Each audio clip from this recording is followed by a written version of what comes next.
Wrestling Mayhem, the one and only. DC Dub, holla at your homie. The weekly features in the Steam Machine. PJ Bozak, Tizzy and the Green Team. Ric Flair's wearing the Crimson Mask. Hardcore, Holly and his brother Crash. Superstars in the X Division. I wanna watch Raw in Leader Vision. To podcasting and its fans. As some people were talking here, I originally run WesternPHLos.com, where a lot of this is spun off from for us. I also run the previously Mystery Advice Hour with my wife and Wrestling Mayhem show. So kind of spun off from a shoutcast streaming server I got involved in, and then started one myself in my own house. So, you know, a whole top 15 listeners at a time. It was excellent. So we've got on board with this podcasting thing. These guys got on board with the show, and we're 40 episodes later, and about 300 or 400, listeners a week by our stats. And we're just starting to get involved with the TalkShoe.com guys because we miss the old fan interactivity during the shows, even though it was just chat before, and we think the column thing would be amazing for us. And of course, it's perfect for the advice hour. We're here because we have fans. And we have surprisingly loyal fans. They're very good fans, and we interact with our fans. And just want to share our experiences, so what we've been doing. The discussion's open. There's something, like you probably heard several times today. You want to chime in with your ideas on a concept, or you're doing this, have you tried this kind of thing? Definitely open. There's a discussion for everybody as far as I'm concerned. I'm going to hand the floor over to Lunchbox. Oh, Lunchbox, Will, Dave, Sock Remedy, Chad. I do want to lay a warning out for everybody that everywhere that we've ever been hosted by, we always get the mature rating, the generic mature rating that you have to be over 18. We are vulgar people. We will probably a number of times throughout this presentation we will be cursing and saying very filthy things. So to anyone that's easily offended, you've been warned. Okay. Now I wanted to share with you guys how many people in here are wrestling fans? Or have even ever watched wrestling? Yeah. Okay. There we go. Now there's a beautiful kind of fan interaction that happens, and it's not just at WWE, WWF shows. It's at all wrestling shows in my experience, and it's known as the Woo. Okay. Now it's this little homage to this guy named Ric Flair. He does his chops right across the chest, really hard, and after he does that, everyone in the crowd goes woo, because that's what he does, right? Now we want to bring that to you. We want you to feel the same excitement that we feel. So if everyone, I'm gonna the woo, not the chop itself. The woo. Volunteer. We're not gonna be beating people, but I'm gonna give a chop. Everyone, give me a little sample woo. Okay, ready? Woo! Very good. Very good. But I think it can be better. Chad, stand up, please. Chop, sock, remedy, in the chest here.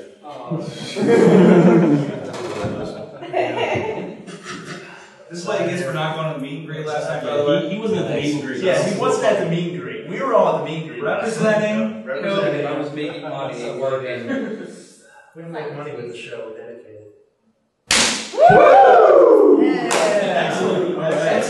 Excellent. There you go. We do get a little boisterous from time to time. Somebody's gonna get chopped. So if any of us end up, getting chopped, feel free to move. Yeah.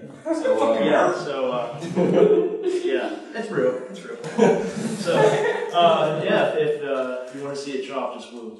That's all. Just let it move. Anytime. We can be talking about it. Woo! There you go. Fan interaction. Woo! How this applies to podcasting? Yeah. Well, we dedicate our shows 2 hours. We split up into 2 parts, part 1 and part 2. That's mostly because I know it's practice for some people to burn on CD for their car or whatnot. So I want to make sure to keep that time down. Yeah, that way it's easy to burn on one disc and pop it in.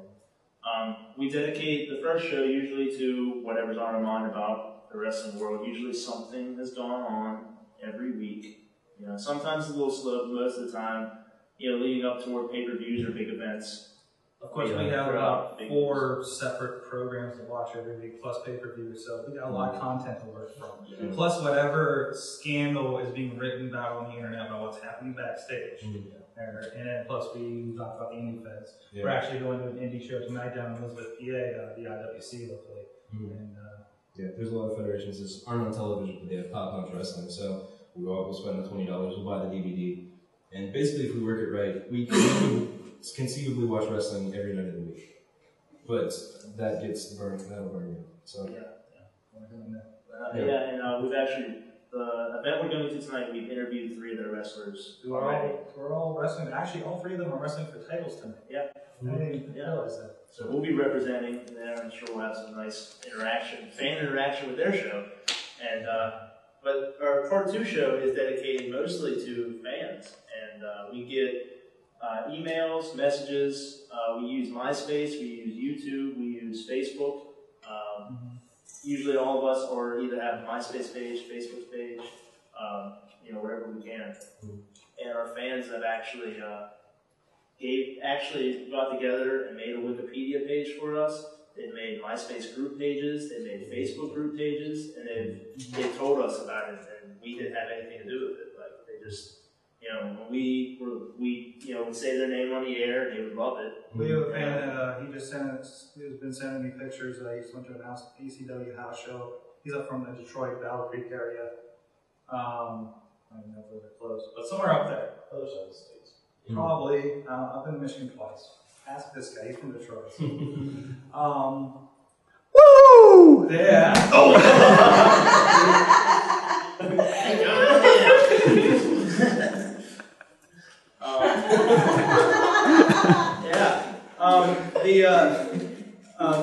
Mostly he's talking about house show pictures. Give us pictures from a local event for ECW that was up there, and and our biggest contributor by far, which we have named pretty much all the emails. And we actually we started with them. He started contributing. They were like long, great, in-depth emails. And I was like, wow, this is almost the entire half of the show.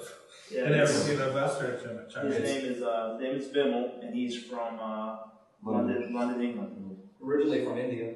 Yeah. He's from London. He's studying to be a doctor. But he'll send us emails full of his opinion on what's going on and talking points. He'll ask us questions and stuff like that. And once in a while, foreign culture. We've learned several lingo from. So it's almost like a part of the show, like everybody is like letter from the middle or something. He even has a theme song that we sometimes sing on the show. It's Vin Mail.